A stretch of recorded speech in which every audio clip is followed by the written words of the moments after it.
What I'm going to tell you is shocking, and it's hard to hear. It's hard to even see. It's really unbelievable based on what we had uncovered that every person in America doesn't know about this.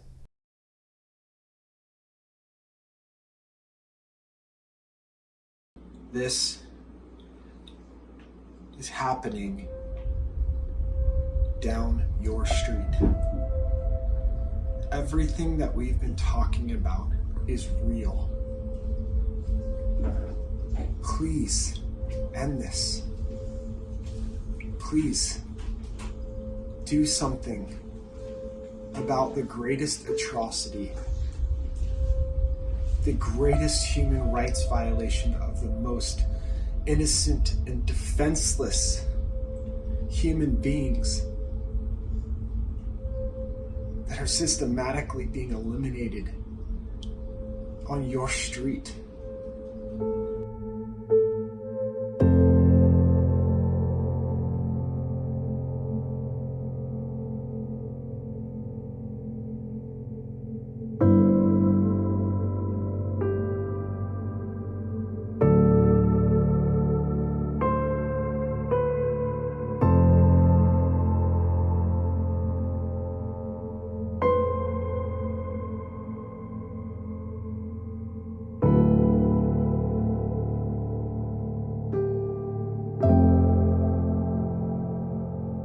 So this is a baby girl. She has several lacerations on the back of the skull. One is in the occipital region back here. This is what we call choice in this country. This is what we call health care.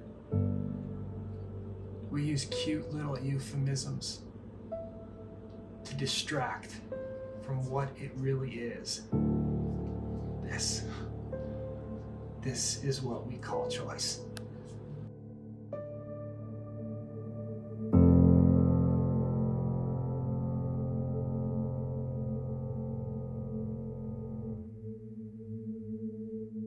Pastors, moms, dads, end this.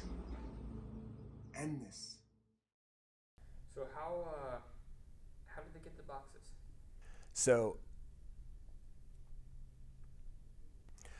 two of my friends were outside Washington Surgery Center offering resources to women that morning, and a medical waste truck pulled up from the company Curtis Bay.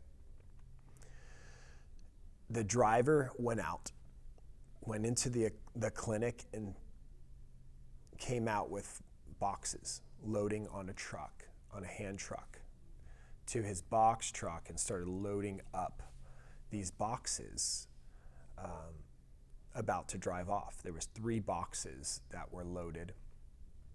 And my friends approached the driver and said, "Hey, sir, do you know what's in those boxes?" And to their surprise, he said no. And he was really shocked when they told him. They said, look at that sign there, sir. That's an abortion clinic. And those boxes are full of the murdered children of this community. To their utter surprise, he was just visibly wrecked, just totally wrecked by this. He's scouring through his paperwork. He's trying to verify that this is true. You could tell he probably never thought of this. He probably went to hundreds of different surgical clinics, everything from lipo to you name it, and didn't think that what he had been doing for probably years was loading up the corpses of children and helping and aiding and abetting the abortion industry. So they used this opportunity just to appeal to this man and say, look, sir, these babies deserve a proper burial. Can we give them a proper burial? to their utter shock, he said, "I'm going to look the other way. You guys do what you're going to do. I'm going to look the other way. You guys do what you want to do." He went around the corner, looked the other way, and two of my friends looked at each other, and they took a box, got on the phone, and called my wife and I. "AJ, we need you here immediately. We just uncovered a box from the clinic." My wife and I were my wife and I were actually in New York at the time, and we rushed there. We got on the first train. There wasn't really a flight that we could get. We took a train from New York to Washington, D.C. We're in there about 4 hours, and really nothing could prepare us for what we experienced.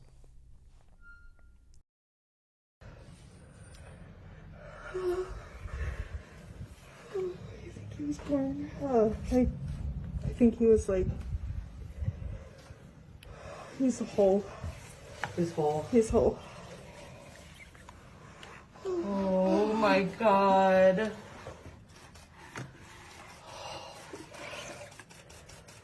Oh, rest in peace, little baby. These people.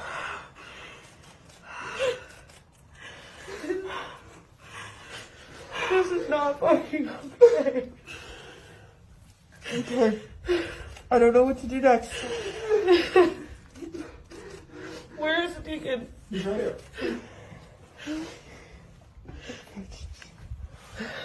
Okay, little baby. It's okay. It's okay. He was definitely. He was born alive. A little boy. It's okay. It's okay, little boy. That's okay. Oh, sorry. So we opened the boxes, and inside the boxes were 110 aborted children. 5 of these children not only were full-term, third trimester children, but at least 3 of the 5 had evidence of partial birth abortion, which is a federal crime, and that basically infanticide, that they had been born alive.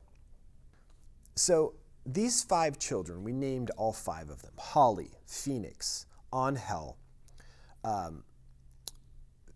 Christopher X, and Harriet. Angel was brutally dismembered. She was probably the youngest one of them. Brutally dismembered limb from limb, probably was not born alive. Christopher X, full term, completely unadulterated. The question is whether he was born alive. We don't have any evidence that he had received any puncture wound from a fetal lethal injection. We'll maybe never know because an autopsy hasn't been performed. Holly was a third trimester aborted victim, just gruesomely. I mean, her intestines were hanging off of her chest cavity. Her arms and legs had just been torn. I mean, it literally looked like she had just been pulled apart. Harriet was the baby that really shocked the world. Harriet was the baby that everybody were so viscerally affected by, because Harriet's skull was sunken in, and one eye was closed and one eye was blown open, probably from the traumatic effect of the suction catheter. But the back of Harriet's skull was snipped in classic partial birth abortion fashion. And her brains had just been suctioned out, and the rest of her body was pristine. The only thing that was wrong with Harriet was she had a snip in the back of her skull. So how in the world did Cesare Santangelo kill Harriet without committing a partial birth abortion. The other thing that I would love to ask him is, how in the world did Phoenix die without being born alive and left on a table to die somewhere? So Phoenix was a baby who was still in its amniotic sac. Completely undisturbed amniotic sac. The amniotic fluid was still, and you could literally hold the amniotic sac completely intact and in the fluid still contained. And Phoenix was purple. So the question is how in the world do you kill a baby, not perforate the amniotic sac, and not have it born alive? It's impossible. I just think that it's wild that of all of the times, I mean, we've seen thousands of boxes being unloaded from these clinics, and never before have we ever seen what's inside. One box is taken, and inside were 5 full-term children, and in that box, this happened to be children with evidence of partial birth abortion and infanticide, that these babies had been born alive. Thousands of boxes. Realize, thousands of boxes every day are being loaded onto these trucks. And the only one that we've ever seen has this type of evidence on it. When you saw the babies, how did that make you feel when you got there? They let you in the house. I'm sure the women were just in utter panic. And you opened the box and you looked at the babies. So, you know, it's weird. So I've been an EMT for 20 years. I've worked on an ambulance for a long time. I've seen super gruesome things and dismemberments and horrible traffic accidents, and in being in the ER, people run over by trains. And so you kind of go into this work mode to where you have to shut off your emotions. And I think a lot of the girls, there was times where our emotions got the best of us, and we're just like, oh my God, these poor babies. But we had to shut all of that off because we had a job to do. Not only did we have to get the footage to show the world, to actually have the footage to use for victim photography for the next 50 years of what third trimester aborted victims look like in full 6K HD footage, but we had to get justice for these 5 babies. And so I think the reality is we kind of went into work mode. We shut off our emotions and just did the job that we had to do. So now that we got all these babies filmed, we had all the footage that we needed to show the world. Now the focus became on burying the babies and getting justice for the ones that had crimes against.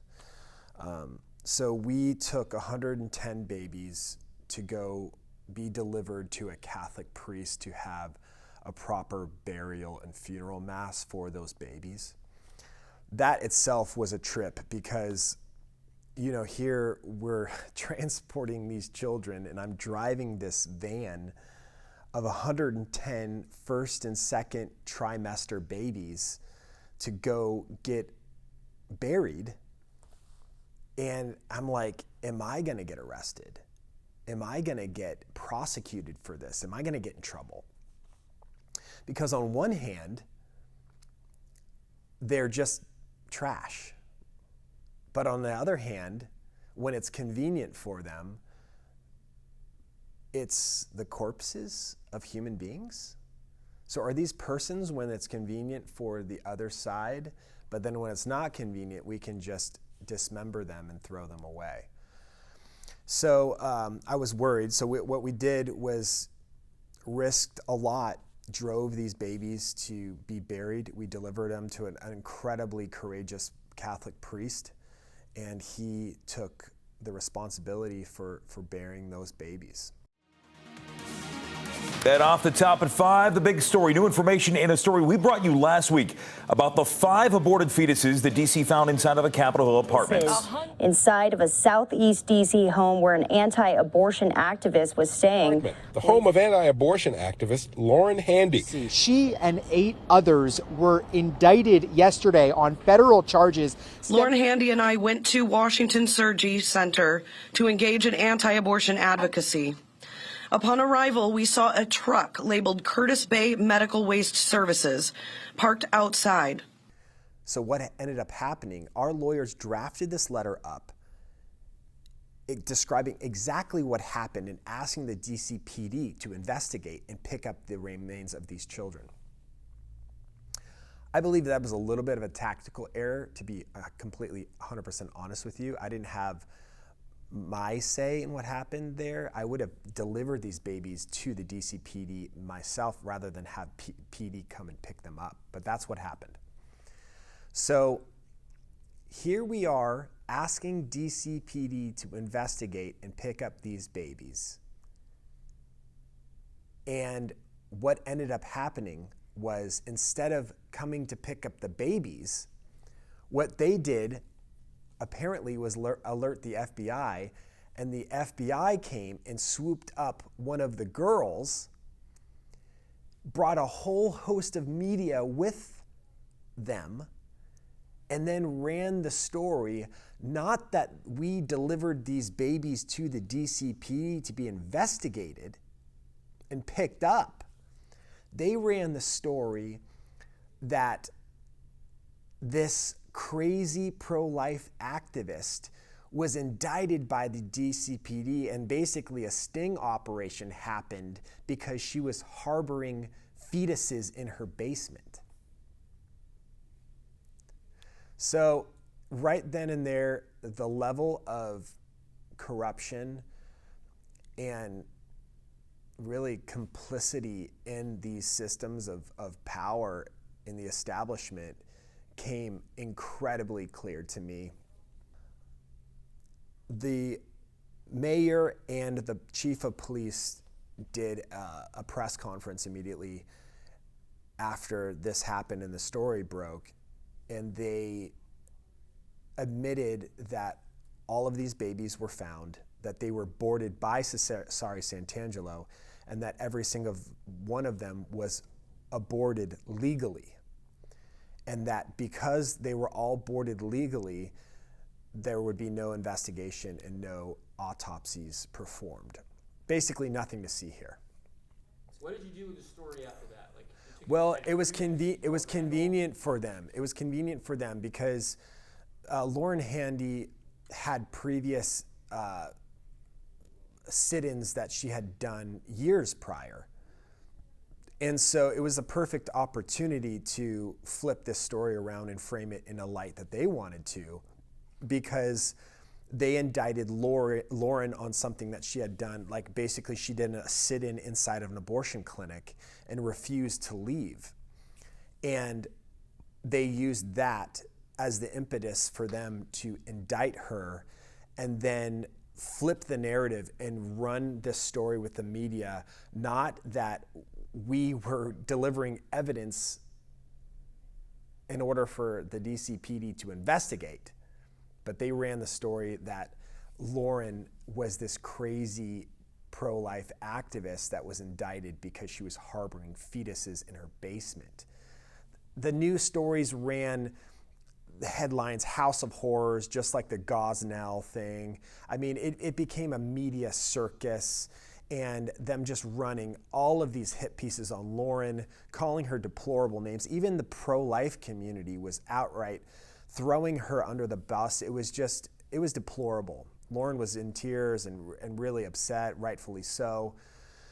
It was amazing to see the level of propaganda and collusion that both the media, the abortion industry, and the political establishment had together. Yeah, I mean, that killed the story. They had the narrative, and there was no recovering from it. We were just so bummed. You know, we had already just been so traumatized by the experience of holding these babies and witnessing this brutal depravity. And people asked me what it was like holding these babies, and it's kind of a weird response, but it was the only thing I could think of. It was like holding pure, innocent depravity. People are like, what do you mean pure, innocent depravity? It was like my brain could not separate the innocence and the purity of these precious children and the dark depravity that was done to them. It was like it's all wrapped up in one little ball and assaulted me. I was like holding pure depravity. My brain could not separate the precious child from what had been done to it, and who in the world, what type of evil could do this to a precious, precious child.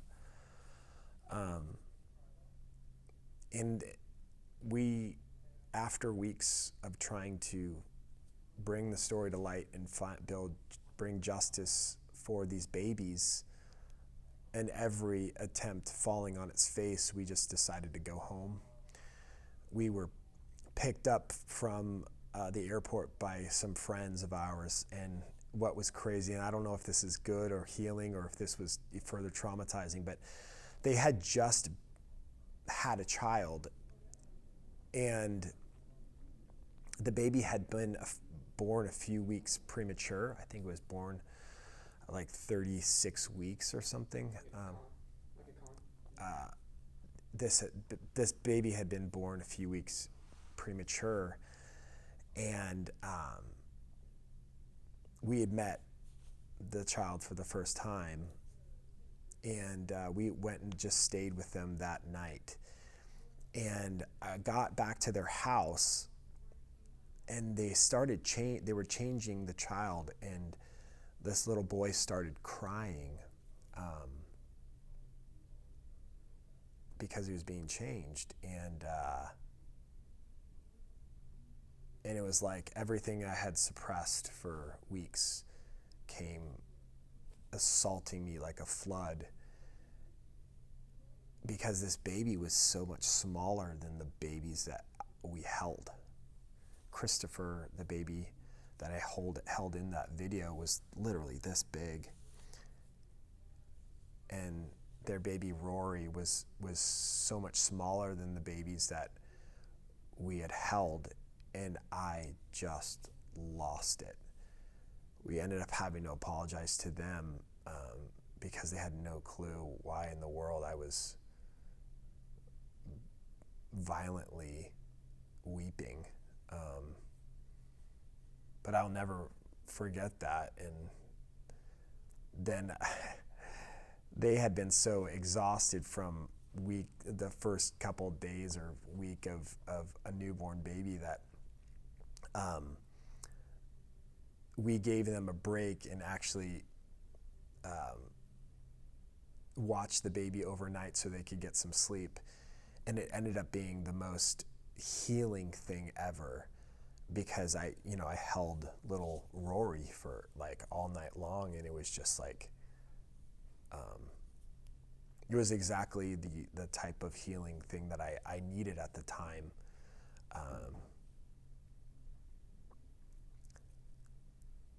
Because of really just the juxtaposition of this precious child is no more precious than the ones that we killed, that were killed. How did it affect your wife when she saw the babies? In the midterm of us just sifting through these buckets and holding these mangled bodies of these babies,